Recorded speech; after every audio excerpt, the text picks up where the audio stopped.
दोस्तों, एक ऐसा विटामिन है जिसने कई देशों को कोरोना संक्रमण से बचा लिया है। दोस्तों, चलिए बात करते हैं आज उस विटामिन के बारे में। दोस्तों, वो विटामिन है विटामिन डी।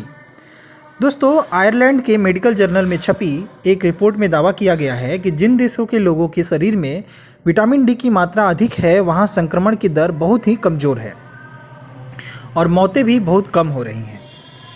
कोरोना संक्रमण से दुनिया के ज़्यादातर देश प्रभावित हैं, लेकिन कुछ देशों में इसका असर बहुत ज़्यादा है, जबकि इसके मुकाबले कई देशों में ये आसानी से काबू में आ गया है। दोस्तों, ऐसा ही कुछ कोरोना से दुनिया में हो रही मौतों के आंकड़े पर नज़र डालने पर भी स्पष्ट होता है कि इस सब के पीछे सरकारों की नीतियां तो हैं ही, लेकिन अब वैज्ञानिकों का मानना है कि एक विटामिन ने लोगों को कोरोना से बचाने और संक्रमित हो जाने पर मृत्यु से भी बचाने में अहम भूमिका निभाई है। दोस्तों, आयरलैंड मेडिकल जर्नल में एक छपी रिपोर्ट में दावा किया गया है कि जिन देशों के लोगों के शरीर में विटामिन डी की मात्रा अधिक है, वहाँ संक्रमण की दर कमज़ोर है और मौतें भी बहुत कम हो रही हैं, जबकि इसके मुकाबले उन देशों में वायरस ने कहर बरपाया है जहाँ के लोगों के शरीर में विटामिन डी की कमी पाई जाती है।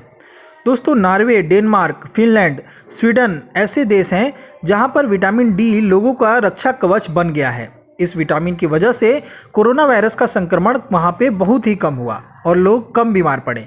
इन देशों में ज़्यादा मौतें भी नहीं हुई, क्योंकि यहाँ के लोगों के शरीर में विटामिन डी की मात्रा अच्छी है।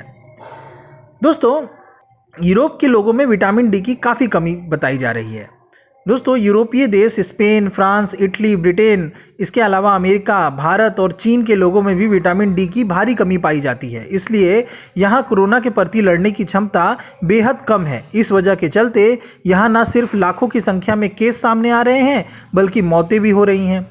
दोस्तों, वैज्ञानिकों ने इन यूरोपीय देशों के लोगों के शरीर में विटामिन डी का अध्ययन करने के लिए 1999 से डाटा निकालकर उसका अध्ययन किया है। इससे पता चला है कि कोरोना से बुरी तरह प्रभावित देशों के लोगों के शरीर में विटामिन डी की मात्रा में लगातार भारी गिरावट आई है। दोस्तों, अब बात करते हैं विटामिन डी आप कहां कहां से प्राप्त कर सकते हैं। विटामिन डी प्राप्त करने का सबसे अच्छा स्रोत दोस्तों डेयरी उत्पाद है, दुग्ध उत्पाद। दुग्ध उत्पाद इस्तेमाल करने से मिलता है विटामिन डी। दोस्तों, विटामिन डी की कमी सबसे ज़्यादा एशियाई और अश्वेत मूल के लोगों में पाई गई है, जिनकी ब्रिटेन और अमेरिका में बहुत ज़्यादा मौतें हुई हैं। आबादी के औसत का विटामिन डी का स्तर और कोरोना वायरस मामलों की संख्या के बीच में संबंध है।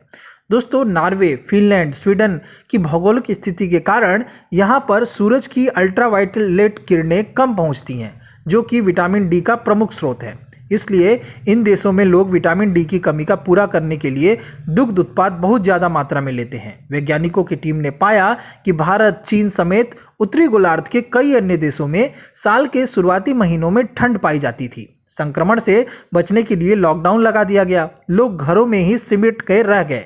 सूरज की किरणें कम से कम 20 मिनट तक शरीर पर ना पड़ने से शरीर में विटामिन डी की कमी ने गंभीर रूप ले लिया। लोग गंभीर रूप से विटामिन डी की कमी से ग्रसित हो गए, जिसके कारण इन राष्ट्रों में लोगों की मौतें ज़्यादा हुई और कोरोना वायरस से लोग ज़्यादा ग्रसित हुए। तो दोस्तों, आप भी आज से विटामिन डी की कमी को पूरा करिए। अपने खाने में दुग्ध उत्पादों को शामिल करिए। दूध पीजिए, दही पीजिए, छाछ पीजिए, अंकुरित अनाज लीजिए और हरी पत्तेदार सब्जियां खाइए। इन सभी के माध्यम से आप विटामिन डी की कमी को पूरा कर सकते हैं और कोरोना को हरा सकते हैं। नमस्कार।